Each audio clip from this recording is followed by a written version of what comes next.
Hello friends, welcome to my YouTube channel. आज हम पढ़ेंगे some basic concept of macroeconomics. तो इसके अंदर छोटी छोटी चीज़ें होती हैं जैसे कि final good.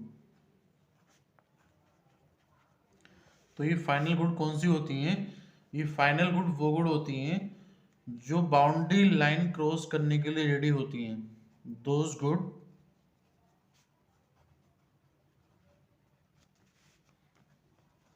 Are ready to cross the boundary line of production.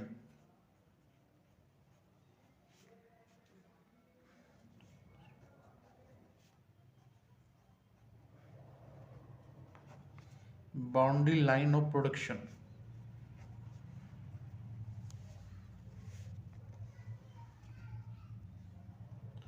तो स्टूडेंट्स, ये वो गुड होती हैं जो जिस बाउंड्री लाइन के अंदर ये बनी होती हैं उस बाउंड्री लाइन को क्रॉस करने के लिए रेडी होती हैं और रेडी फॉर सेल। ये सेल करने के लिए रेडी होती हैं और ready for use by there final users.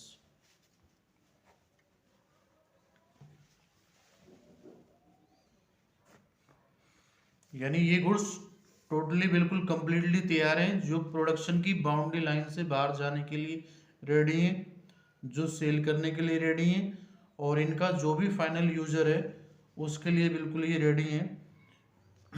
Final user में कंज्यूमर हो सकता है और प्रोड्यूसर्स भी हो सकता है। यानी ये गुड्स जो है कंज्यूमर द्वारा भी यूज की जा सकती हैं और ये गुड्स जो है प्रोड्यूसर्स द्वारा भी यूज की जा सकती हैं।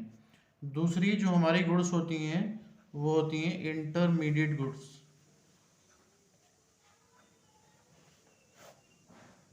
ये इंटरमीडिएट गुड्स जो होती हैं, दोज गुड्स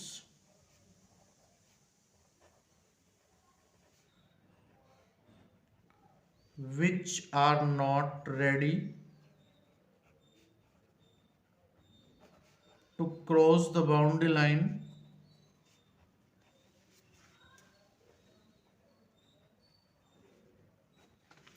of production। और दूसरी इनमें सबसे इंपॉर्टेंट जो बात है वो ये है, value is still to be added in these goods.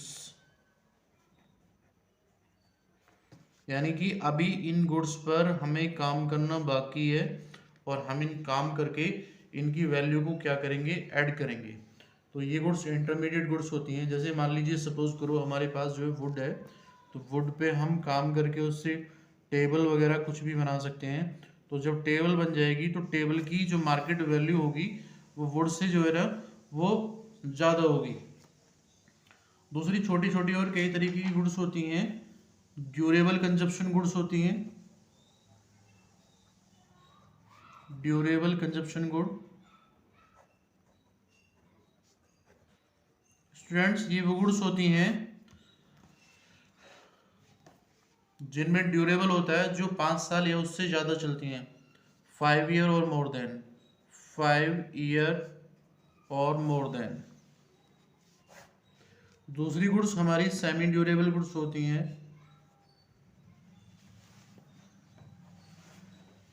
Semi durable goods जो है ये वो गुड्स होती हैं जो 1 ईयर और मोर देन उससे ज़्यादा चल सकती हैं। इनके अंदर हमारी क्रोकरी हो सकती है, हमारे क्लॉथ हो सकते हैं, हमारे शूज हो सकते हैं, हमारी बुक्स हो सकती हैं और हमारी जो गुड्स होती हैं नॉन ड्यूरेबल गुड्स होती हैं। नेक्स्ट,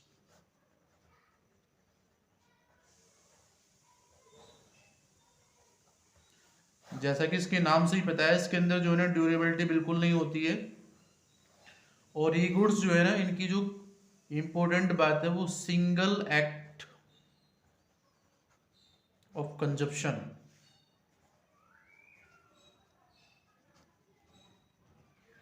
ये सिंगल एक्ट में यानी एक बार में यूज करने के बाद इनकी जो अपनी आइडेंटिटी है वो खत्म हो जाती है। इसके अंदर हो सकता है मान लीजिए बिस्किट हो सकता है, हमारा टी हो सकता है, कॉफी हो सकती है, टी कॉफी, हमारा फूड हो सकता है। तो ये गुड्स नॉन ड्यूरेबल होती हैं जो सिंगल एक्ट में यूज करने के बाद खत्म हो जाती है, इनके अंदर ड्यूरेबिलिटी नहीं होती है। उसके बाद स्टूडेंट हम पढ़ेंगे कैपिटल गुड्स।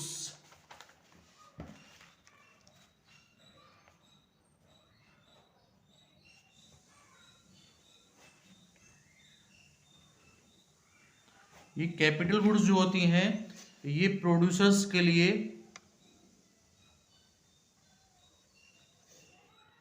फिक्स एसेट्स का काम करती हैं। फिक्स एसेट्स, इसके अंदर हमारा प्लांट होगा,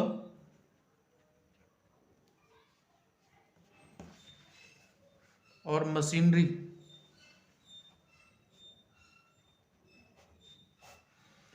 तो स्टूडेंट्स ये जो कैपिटल गुड्स होती हैं ये प्रोड्यूसर्स के लिए फिक्स एसेट्स का काम करती हैं, और these goods are use in the process of production. ये प्रोडक्शन के प्रोसेस में काम करती हैं, और इन गुड्स का जो नेचर ये है कि ये रिपीटली यूज होती हैं, बार बार यूज होती हैं, रिपीट यूज होता है इनका, बार बार यूज होता है। और इन गुड्स की जो वैल्यू होती है वो थोड़ा हाई होती है, यानी इनकी वैल्यू जो कीमत होती है वो ज़्यादा होती है। फोर्थ जो बात है वो ये है कि इन गुड्स पे जो है ना वो डेप्रिसिएशन से लगता है।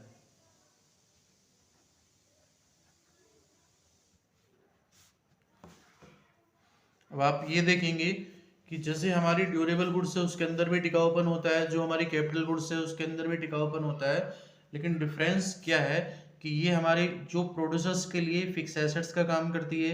जो ड्यूरेबल गुड्स है ऐसा ज़रूरी नहीं है कि वो फिक्स एसेट्स ही हो, इसके अंदर प्लांट और मशीनरी आएंगी। These goods are repeatedly use in the process of production. Production के प्रोसेस में ये बार बार यूज होंगी, बार बार यूज होंगी, और इन गुड्स की हेल्प से हम दूसरी नई गुड्स बना पाएंगे।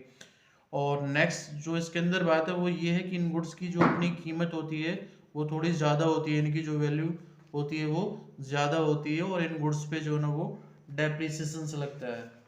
तो उसके अंदर मशीनरी आएंगी और प्लांट वगैरह आएंगे। उसके बाद स्टूडेंट हम पढ़ेंगे डेप्रिसिएशंस।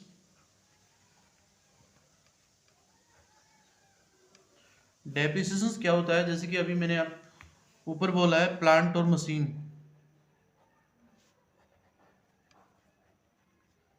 तो इसमें हम मशीन को लेंगे।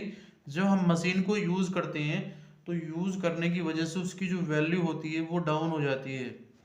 When they are use in the process of production, तो these goods lose their value due to normal wear and tear, accident, damage and routine repairs. तो इसको हम डेप्रिसिएशंस कहेंगे। डेप्रिसिएशंस का जो हमारा नेक्स्ट दूसरा नाम है उसको हम कहते हैं कंजप्शन।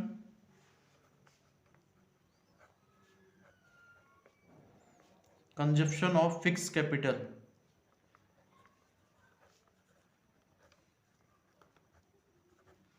नेक्स्ट इसका एक नाम और है जिसको कहते हैं करंट रिप्लेसमेंट कॉस्ट।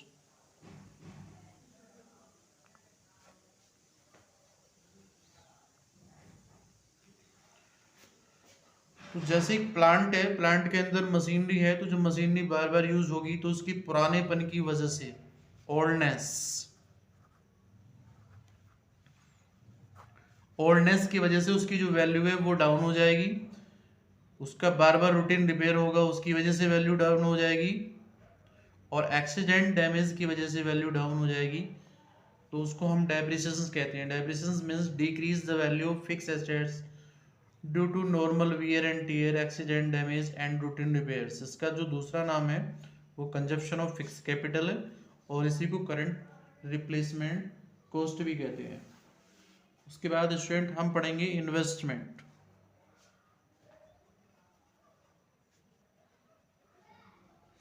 इन्वेस्टमेंट का मतलब होता है एक प्रोसेस है कैपिटल फॉर्मेशन का।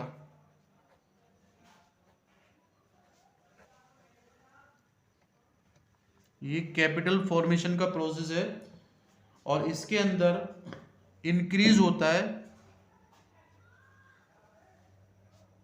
Increase the stock of capital, यानी प्रोड्यूसर्स के पास जो कैपिटल है उसका जो स्टॉक है, जैसे प्लांट और मशीनरी, वो इंक्रीज होता है, यानी वो ज़्यादा हो जाती हैं। तो ये भी दो तरीके का होता है, फिक्स इन्वेस्टमेंट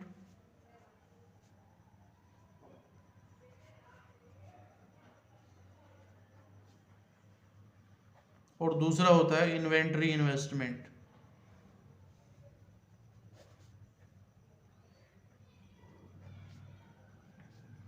जैसा कि इसके नाम से ही पता है फिक्स इन्वेस्टमेंट, तो उसमें क्या होगा कि प्लांट और मशीनरी, इसके अंदर हमारा एडिशन हो जाएगा।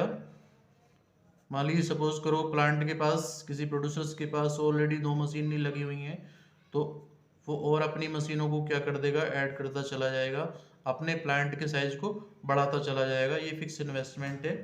Increase in the stock of fix assets, तो उसमें जो फिक्स एसेट्स है वो बढ़ जाएगी। और इन्वेंट्री के अंदर जो है ना 3 चीज़ें होती हैं, स्टॉक ऑफ फिनिश गुड,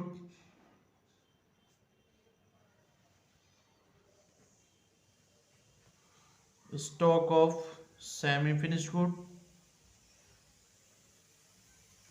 और स्टॉक ऑफ रॉ मटेरियल। इसके अंदर तीनों चीज़ें इंक्रीज हो जाएंगी।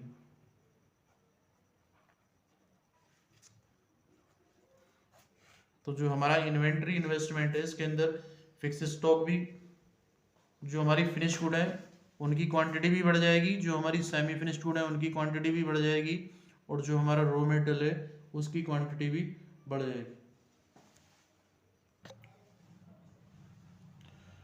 तो उसके बाद स्टूडेंट पढ़ेंगे हम ग्रोस इन्वेस्टमेंट। ये क्या होता है, it include expenditure by the producers on the purchase of new assets as well as the expenditure on the replacement of existing assets। आप ऐसा मानिए जैसे एक प्लांट है, प्लांट के अंदर मशीनरी लगी हुई है, ऑलरेडी पहले से मशीनरी लगी हुई है, और अब ये मशीनरी जो है काम करने की हालत में नहीं है, तो जो प्रोड्यूसर्स है इनको क्या कर देगा, रिप्लेस कर देगा, और इनकी जगह क्या लगाएगा, न्यू मशीन लगाएगा। अब न्यू मशीन पर जो उसका एक्सपेंसेस होगा वो होगा हमारा ग्रोस इन्वेस्टमेंट। तो इसमें क्या करेगा, वो जो हमारी ओल्ड मशीन है उनको क्या करेगा, रिप्लेस करेगा वो केवल। और जो हमारा नेट इन्वेस्टमेंट है, इसमें जो प्रोड्यूसर्स है वो खर्चा करेगा, जो प्रोड्यूसर्स है हमारा on the purchase new assets only, यानी जैसे कि हमारी पहले ऑलरेडी मशीनें हैं, अब मान लीजिए 2 मशीनें लगी हुई हैं किसी प्लांट में, तो वो 2 मशीनें और लगा लेगा, तो उसमें नेट एडिशन हो जाएगा, नेट एडिशन हो जाएगा मशीन का।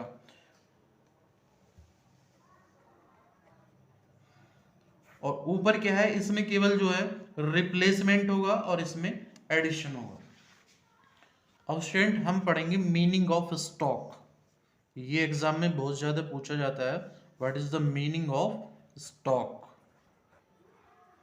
तो बिल्कुल सिंपल है, stock is a quantity of economic variable. A stock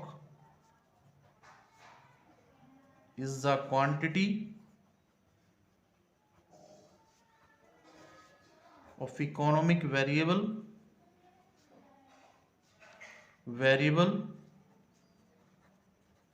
which is measured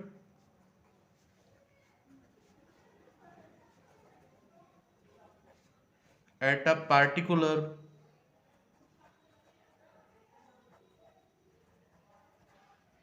point of time. एक एग्जांपल लेते हैं, जैसे 31 मार्च किसी प्रोड्यूसर्स के पास जो है 100 मशीन का स्टॉक है, जैसे कि 1 अप्रैल में हमारे पास जो बैंक बैलेंस है वो 10,000 रुपीज़ है, आर एस 10,000 रुपीज़। तो ये स्टॉक है। तो stock is a quantity of economic variable which is measured eight a particular point of time. इसी तरीके से होता है variable, meaning of flow.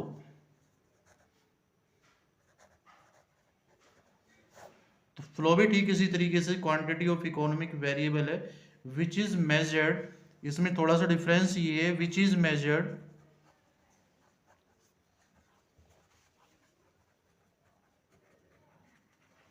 For a specific period of time, specific period of time,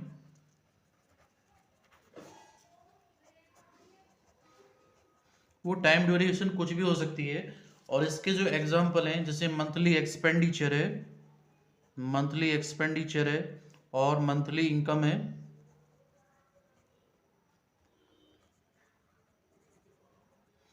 तो ये आपका फ्लो हो जाएगा। तो flow is a quantity of economic variable which is measured for a specific period of time.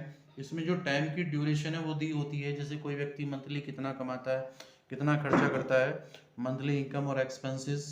तो ये आपका count हो जाएगा फ्लो में। तो स्टूडेंट वीडियो अच्छी लगी हो तो लाइक और शेयर करें ज़्यादा से ज़्यादा।